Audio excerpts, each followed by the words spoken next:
Halo semua, Sampurasun. Selamat datang di channel YouTube saya, Rizky Adam Kurniawan. Di video kali ini kita akan melanjutkan pembahasan sebelumnya, dimana kalau pembahasan sebelumnya kita udah bahas konsep mengenai fragment, gitu kan ya. Bagaimana fragment manager bisa berjalan untuk melakukan add, replace, gitu kan, backstack, antara activity dengan fragment, kemudian antara fragment dengan fragment gitu. Nah, di video kali ini kita akan spesifik membahas pembuatan sebuah menu dengan basic menggunakan fragment gitu. Namanya adalah bottom navigation view gitu. Ya, di bottom navigation view ini adalah sebuah komponen UI yang ada di material design yang teman-teman bisa coba pakai gitu ya untuk melakukan navigasi horizontal di bagian bawah layar. Mungkin kalau teman-teman udah sangat familiar dengan UI-nya Instagram gitu ya, ada menu di bawah gitu. Nah, ini kurang lebih mekanismenya menggunakan bottom navigation view. Walaupun per 2025 sekarang itu ada teknologi yang lebih advance lagi, nanti akan saya bahas di bagian akhir. Namun basicnya adalah ini menggunakan bottom navigation view gitu ya. Karakteristiknya umumnya adalah maksimum di menu yang di bawah ini dia hanya cukup 5 menu utama aja ya. Itu umumnya gitu. Terus dia nampilin icon ataupun label, posisinya ada selalu di bawah, dan di bagian atasnya dia menggunakan fragment. Nah, di sininya baseline-nya jelas activity gitu, namun ketika diklik-klik bagian atas yang di sininya berubah menjadi sebuah fragment gitu ya. Nah, itu konsep dari navigation, bottom navigation view. Nah, bagaimana cara mengimplementasikannya? Jadi secara intinya itu cukup 3 hal sih. Pertama, di XML layout-nya kita harus mendeklarasikan bottom navigation view gitu. Kalau di video sebelumnya kita nyobain material design itu menggunakan edit text ya, menggunakan edit text yang dari material design.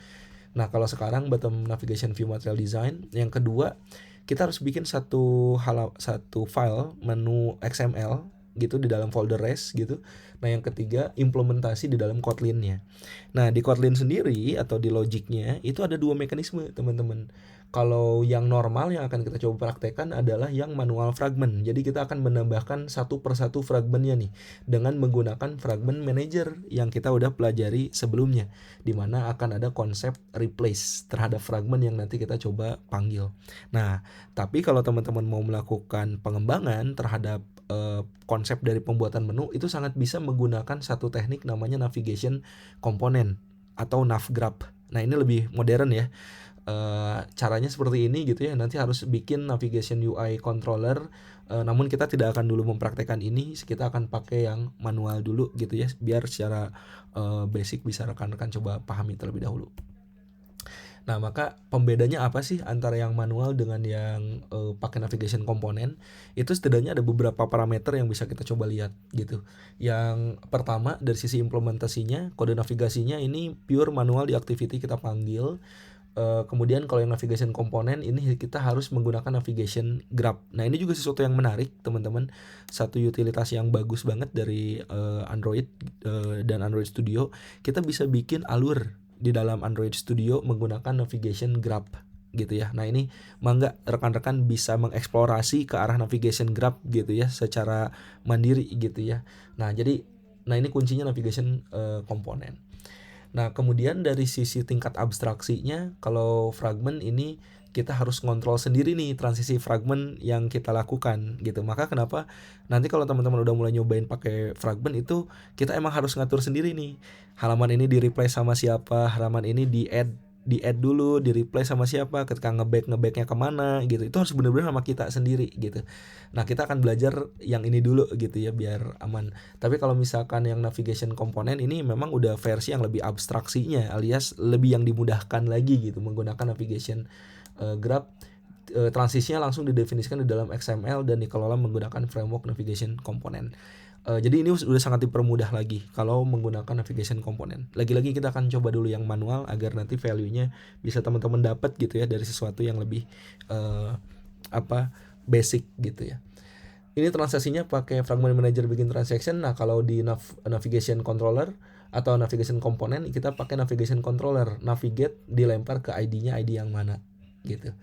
Nah, di sini pun, nah di sini nih mungkin yang sering jadi isu ya. Mungkin kalau nanti teman-teman menggunakan fragment gitu ya, kita harus benar-benar manual ngatur add to backstack dan pop backstack. Nah, ini challenge-nya kita kalau mau bikin layout pakai fragment tuh, teman-teman harus benar-benar menguasai mengenai add to backstack dan pop backstack. Nah, nanti halaman-halamannya bakal ada perpindahan yang harus diatur manual. Tapi kalau pakai navigation controller ini sudah otomatis karena ya basicnya ngedrag atau melingkan ya, melingkan dari satu halaman ke halaman yang lain tervisualisasi juga gitu. Nah, mungkin nanti teman-teman bisa mencoba sendiri gitu ya navigation graph ini. Nah, begitu seterusnya ya, banyak perbandingannya gitu. Yang paling banyak terasa kurang lebih seperti tadi secara implementasi dalam coding gitu ya. Selebihnya kayak kode navigasinya tersebar di banyak activity, kalau ini terpusat di navigation graph. Maintainability-nya lumayan kompleks, kalau yang navigation graph ini lebih mudah karena terstruktur. Terus dari sisi stabilitas ini mudah diuji yang navigation komponen karena arsitekturnya modular. Terus kompatibilitas Jetpack-nya kalau yang kita mau praktekkan sekarang ini masih belum bisa terintegrasi dengan Jetpack Compose ya. Nah, tapi kalau teman-teman udah mulai mau pakai Jetpack Compose secara UI, nah itu udah sepaket tuh dengan mempelajari navigation komponen. Jadi navigation komponen tuh cocok kalau layoutnya Jetpack Compose kayak gitu. Kalau kita mau pakai XML yang normal kayak sekarang nih, kita pakai yang fragment manual dulu gitu. Nah, kurang lebih seperti ini ya komparasinya. Jadi saya mencoba memberikan beberapa perspektif dan pandangan juga gitu. Tentunya kalau teman-teman mempelajari navigation component ada banyak kelebihan ya yang bisa dicoba gitu. Nah, yang akan kita coba studi kasusnya seperti ini. Jadi kita akan bikin 5 menu. Nanti ketika menu masing-masing ini kita klik, ya halaman yang di tengahnya berubah gitu ya. Nah, cukup kita akan bikin studi kasus seperti ini saja menggunakan bottom navigation view dengan implementasi fragment manual, belum menggunakan navigation komponen gitu ya. Oke, kita langsung aja gitu ya, coba implementasikan codingnya. Rekan-rekan bisa langsung buka Android Studio-nya, bikin project baru di dalam Android Studio, empty view activity, kemudian kita bisa bikin misalkan menu utama project gitu.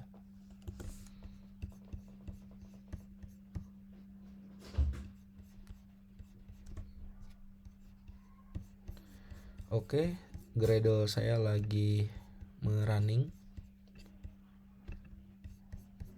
Oke, seperti biasa komponen kita seperti ini ya. Dan karena kita bikinnya pakai material design, di Gradle itu udah terimplementasikan langsung material desainnya ya. Jadi teman-teman tidak perlu lagi menambahkan apapun di dalam Gradle-nya karena material desainnya udah ada di sini gitu ya. Jadi langsung aja gitu ya. Kita akan langsung coba implementasi codingannya ya gitu. Nah, kita udah punya kelas utamanya juga. Ini bentuk normalnya ya seperti ini. Oke, kita akan melakukan implementasi di layout dulu ya, seperti biasa. Di bagian awalnya kita layout terlebih dahulu. Nah, di layout ini misal kita basicnya pakai linear dulu ya teman-teman. Linear, orientasinya kita kasih ini mau pakai orientasi vertikal boleh, enggak juga enggak masalah karena kita mau bikin halaman utamanya aja di sini ya. Nah, di sini kita akan pasang frame layout gitu. Kita kasih weight-nya kita kasih 1 karena dia akan full banget, dan height-nya weight ini weight ya. Oke, kita ganti dulu. Kita tutup dulu. Pertama width-nya kita match parent, height-nya kita kasih 0 dp atau match parent lagi boleh, aman gitu. Dan weight-nya nih, nanti weight-nya kita kasih komparasinya satu gitu ya. Nah ini frame layout. Nah kemudian material desainnya kita bisa pasang di sini, namanya bottom navigation view gitu ya. Match parent, ininya wrap content. Nah di sini nih kita tinggal nambahin menunya gitu kan. Nanti menunya kita harus bikin dulu, tapi kita pasang aja ID-nya dulu ya. ID-nya misal namanya adalah bottom underscore navigation gitu. Nah sekarang kita nambahin menunya dulu gitu. Di mana nambahin menu, teman-teman di folder res ini klik kanan new, terus bisa bikin directory baru atau langsung aja ke Android resource directory, jadi langsung lebih spesifik gitu ya. Nah di sini kita langsung directory name-nya kita ganti menjadi menu ya gitu, dan resource filenya kita ganti ininya juga jadi menu gitu. Habis itu oke. Nah kita udah ada nih folder menu langsung ya di sini. Nah ketika kita udah bikin menu, nah langsung deh di menu ini kita bikin file res gitu sebagai resource dengan directory name menu, namanya bottom nav menu. Oke, nah sekarang kita udah punya nih menu utamanya ya. Nah di sini ini udah ada di folder menu bottom nav menu. Di sini kita tinggal langsung nambahin menunya mau ada apa aja gitu. Nah maka di sini teman-teman harus nyiapin icon ya. Kita bikin pakai yang default dulu ya teman-teman. Jadi kalau teman-teman mau melakukan customisasi UI-nya ini sangat boleh banget gitu ya. Misal kita bikin menu home gitu, terus kita kasih titlenya home, dan iconnya kita kasih yang default dulu ya. Misal drawable IC apa ya, menu view lah ya yang default tuh. Nah ini udah ada apa belum, nanti kita cek gitu. Oke bentar, kita langsung pakai yang bawaan aja deh. Kalau mau pakai yang bawaan teman-teman tinggal kasih anotasi di depannya Android gitu, kemudian ada drawable, terus kasih IC menu view, IC menu view. Oke. Dan di sininya nggak bisa langsung icon ya, jangan lupa. Nah pasang Android .2 icon. Nah biar kita langsung pakai bawaannya gitu. Nah dia udah langsung ada kan ya. Nah jadi kalau teman-teman mau pakai custom icon, jelas nanti iconnya bisa dimasukkan ke folder drawable ya. Tapi kita pakai yang bawaan. Kalau mau pakai bawaan berarti di depannya harus pakai kata kunci Android. Kemudian di sini juga harus pakai Android dan ambil drawable yang di Androidnya. Oke, habis itu kita duplikat dulu jadi 5 gitu ya. Nah seperti ini nanti munculnya gitu ya. Namun menunya kita ganti, ada profil, ada setting, ada notification, kemudian ada help gitu. Di sini kita ganti help, kita ganti notif, kita ganti settings, kita ganti. Nah ini untuk ditampilkan ya di menjadi text label gitu di dalam menunya, dan iconnya pun kita coba sesuaikan. Misalkan apa ya, ini boleh disesuaikan aja ya yang relevan gitu ya. Seperti ini, nanti teman-teman bisa cari sendiri iconnya di Android. Icon juga banyak gitu ya, yang default dan free serta bagus-bagus. Oke, kita punya nih menunya udah dibikin ada 5. Lalu kita kembali ke activity main. Nah di activity main udah deh langsung teman-teman bisa ini ya, panggil si menunya dengan cara kasih app menu dan menu bottom nav menu. Nah udah deh langsung kepanggil, ada di bagian bawah ini ya. Nih jadi ada iconnya, ada labelnya gitu. Dan secara blueprint pun kelihatan ya, frame layoutnya full satu layar. Nah ini kuning ya, kalau misalkan kita coba pakai 0 dp jadi nggak kuning ya, tapi fungsinya masih tetap sama gitu ya, 0 dp gitu full. Oke selesai nih. membuat menunya gitu kan di activity main juga. Nah sekarang kita coba eksekusi di dalam activity mainnya gitu. Nah tapi di dalam activity main ini kita butuh fragmennya dulu. Nah maka teman-teman seperti biasa gitu, kita bikin fragmennya dulu nih satu-satu. Caranya klik kanan new fragment blank gitu ya. Jadi pertama misal kita bikin dulu home fragment gitu. Ya, ini udah standar penulisannya, jadi nama substansinya di depan, belakangnya harus ada kata kunci fragmentnya. Nah ini home, kemudian misal ada help, sesuai yang tadi kita bikin aja. Jadi ini biar si layoutnya otomatis ke generate juga ya teman-teman di bagian bawah ininya gitu. Kemudian klik kanan lagi new fragment blank, terus ada notification fragment, terus ada profil,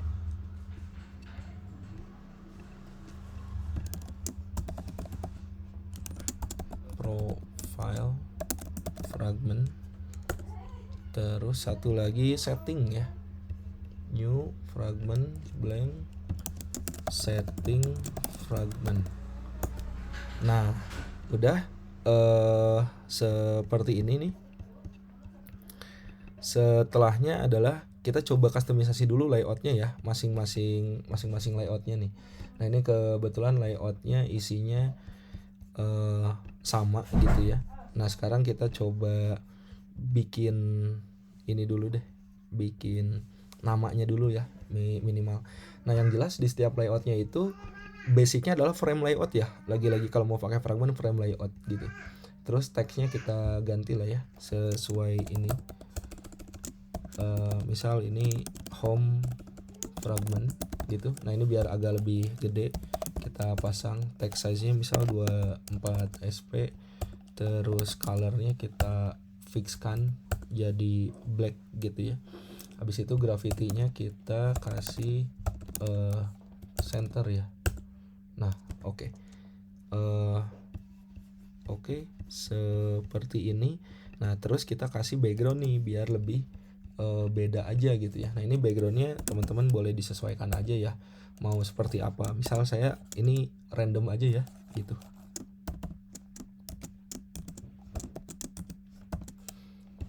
Oke, misal seperti ini. Nah kita akan lakukan hal yang sama untuk halaman-halaman yang lain. Selanjutnya yang help nih, kita copy dulu lah ya si teksnya gitu ya. Setidaknya teksnya mah stylenya sama gitu. Oke, ini untuk selanjutnya yang help kita update dulu di sini jadi help fragment, ukurannya sama semua. Ini graffiti atau layout graffiti, cuman backgroundnya aja kita ganti gitu ya.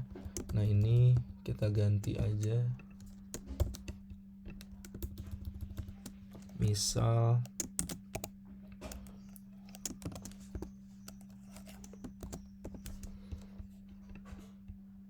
D1.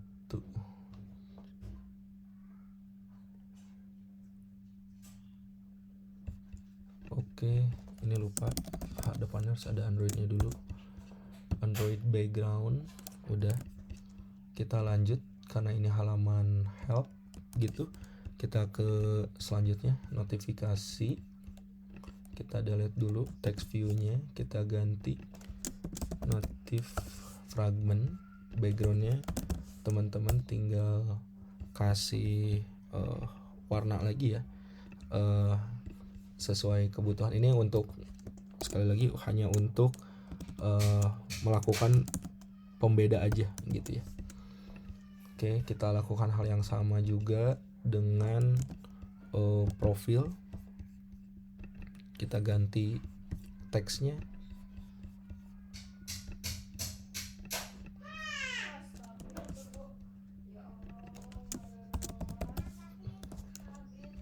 Kita kasih warna backgroundnya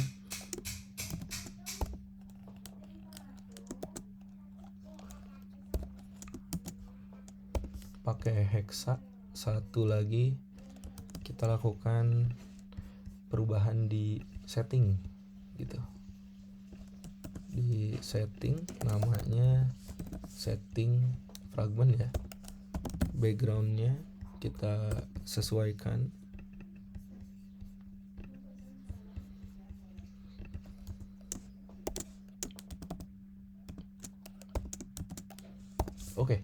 Oke, kita sudah selesai ya memanipulasi layoutnya dengan halaman dan teks yang berbeda-beda, di mana halaman utamanya tetap seperti ini. Nah, sekarang kita akan melakukan pemanggilan di dalam main activity-nya nih, yang awalnya masih seperti ini ya, gitu ya. Nah, maka kita akan coba lanjut gitu ya, melakukan pemanggilan dulu gitu. Nah, di sini pun teman-teman sangat bisa menggunakan ini di activity ya, sangat bisa menggunakan view binding gitu ya. Misal kita coba pakai view binding seperti biasa, build feature view binding true, sync now, terus kembali ke main. Nah, di sini kalau pakai view binding jelas ya seperti biasa, let init var, kemudian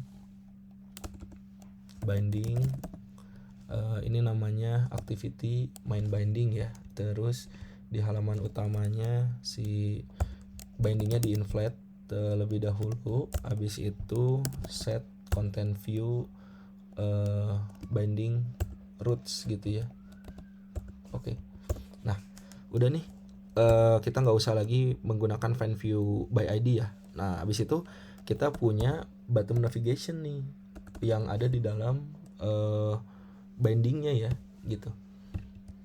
Nah, di sini nih kita udah punya bottom navigation ini gitu. Jadi kita tinggal manggil si bottom navigation ini ke halaman utamanya gitu.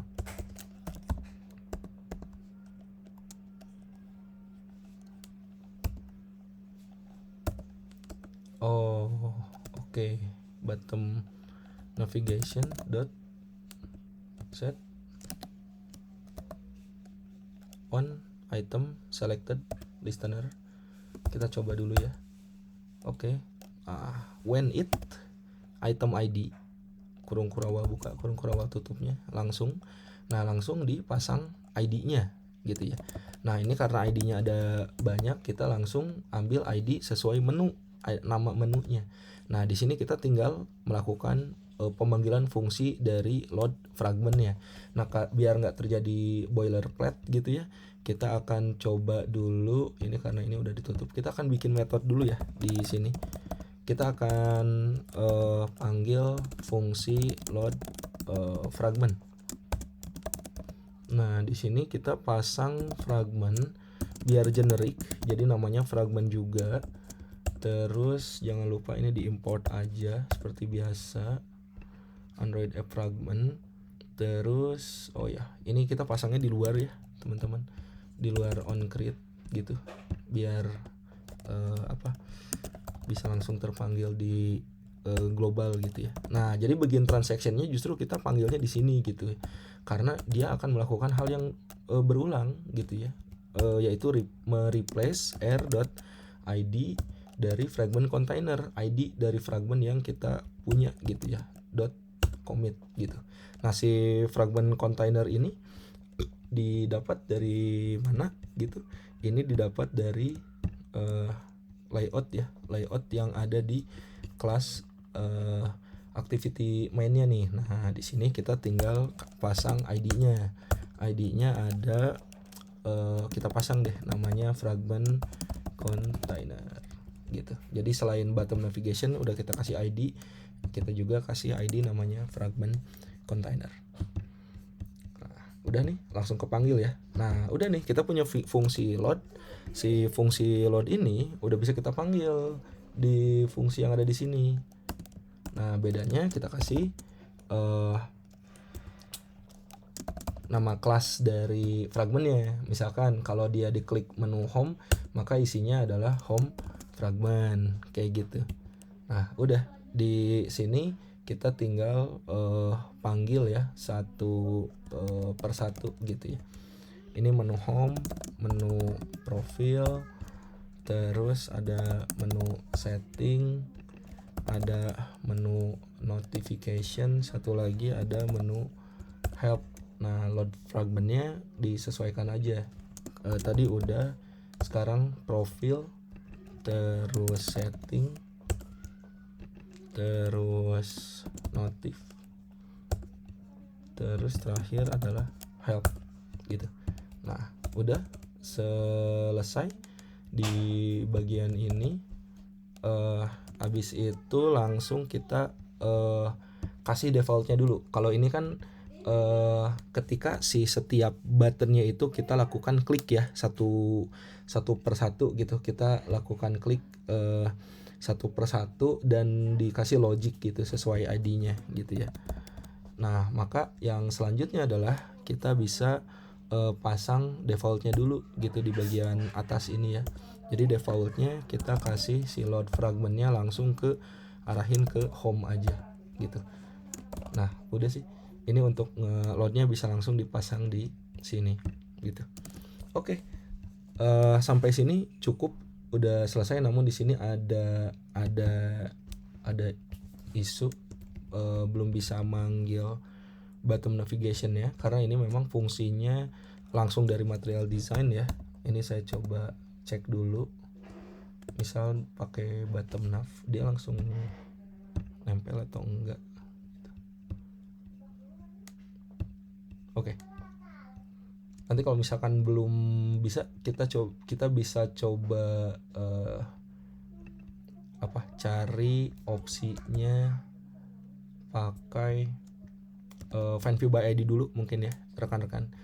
Nah, ini andaikan kita nggak pakai view binding, misal kita pakai find view by ID, itu caranya sama aja. Jadi teman-teman tinggal panggil pakai bottom nav terus find view by ID. Nah, di sini nih bedanya. Kita harus manggil bottom navigation view gitu. Dan di sini ada ID, kemudian di sini bisa pakai bottom navigation. Nah, habis itu yang dipanggil di sininya adalah bottom dari navigationnya ya gitu. Nah, karena kita nggak akan pakai binding view, kita normal aja pakai set content view air layout activity main gitu ya, dimana ini filenya udah dipanggil dan tadi ya defaultnya adalah si home fragmentnya dulu kepanggil. Oke, cukup. Selesai sih codingannya sampai seperti ini. Nah, nanti di setiap fragmentnya gitu, teman-teman, di setiap fragmentnya, karena kita di studi kasus sekarang itu tidak akan melakukan apapun ya, jadi cukup hanya memperlihatkan layoutnya saja gitu ya. Nah, maka di fragmentnya pun cukup yang paling utamanya sebetulnya hanya seperti ini di bagian on create view saja. Tapi kalau teman-teman mau melakukan manipulasi, tinggal bikin metode baru namanya on view created gitu ya. Jadi di setiap fragmentnya cukup kita pasang segini aja gitu, biar kita bisa lebih ringkas lagi di dalam codingannya. Ini mah sesuai kebutuhan ya, mungkin saya mau ngerapihin aja fragment generatan dari Android Studio-nya ya. Kalau rekan-rekan udah selesai, abis ini langsung bisa running project-nya ya.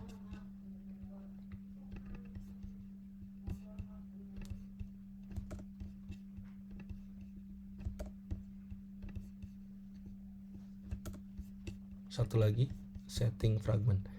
Ya, mengingatkan, jadi sekali lagi fragment ini tidak perlu didaftarkan di manifest ya. Jadi yang ada di manifest cukup activity-nya saja satu, sehingga fragmentnya betul-betul membuat ringan dari codingan kita gitu ya. Oke, cukup. Sudah selesai ya sampai sini. Sekarang kita akan coba buka project kita. Kita akan coba running project yang kita buat ya.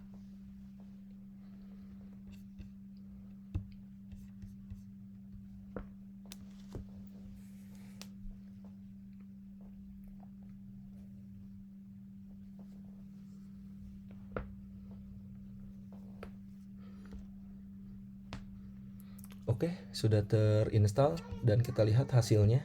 Nah, gitu. hasilnya seperti ini. Rekan-rekan bisa melihat kita lagi ada di halaman default, artinya codingan yang sebelah sini langsung kepanggil ya, dimana default yang dipanggilnya adalah load fragment home gitu, dan di bawahnya pun ini adanya di home. Kemudian kalau kita klik profil, dia berubah profil. Kalau klik menu setting, halamannya berubah ke setting. Klik notif berubah ke notif, dan klik help berubah ke help. Kita klik-klik lagi ke halaman yang lain, kita klik lagi di halaman tempat yang sama. Ya, ini kurang lebih hasilnya seperti ini gitu. Oke, nah kurang lebih seperti ini ya rekan-rekan implementasi studi kasus dari bottom navigation view, membuat menu di bagian bawah menggunakan basic fragment gitu ya. Selepas project ini teman-teman bisa melakukan secara mandiri customisasi membuat bottom navigation view ya. Kalau di sini kan secara UI default. Nah, itu kan kalau kita lihat banyak banget nih yang customisasinya tuh button tengahnya seperti apa bentuknya gitu kan ya, berbeda dengan button dua kanan kirinya kayak gitu. Nah, itu nggak bisa di kembangkan dari bottom navigation view. Nah, yang kedua, secara implementasi pun kan kita menggunakan fragment ya, transaction gitu, fragment manager yang ada di sini. Nah, next gitu ya, teman-teman bisa mempelajari navigation komponen yang menggunakan navigation graph gitu. Itu lebih keren lagi gitu ya, karena kita tidak harus mengatur-ngatur fragmentnya dengan sendiri, karena otomatis sudah bisa teman-teman atur menggunakan panah ya dari halaman satu ke halaman yang lain. Jadi full semua transisi halaman fragment adanya di layout. Nah, itu lebih keren lagi gitu. Namun secara basic kurang lebih seperti ini. Silakan bisa coba di praktekkan gitu. Baik, itu saja mungkin yang bisa saya share di video kali ini. Saya izin tutup dengan alhamdulillahirabbil alamin. Sampai ketemu lagi di video selanjutnya. Hatur nuhun.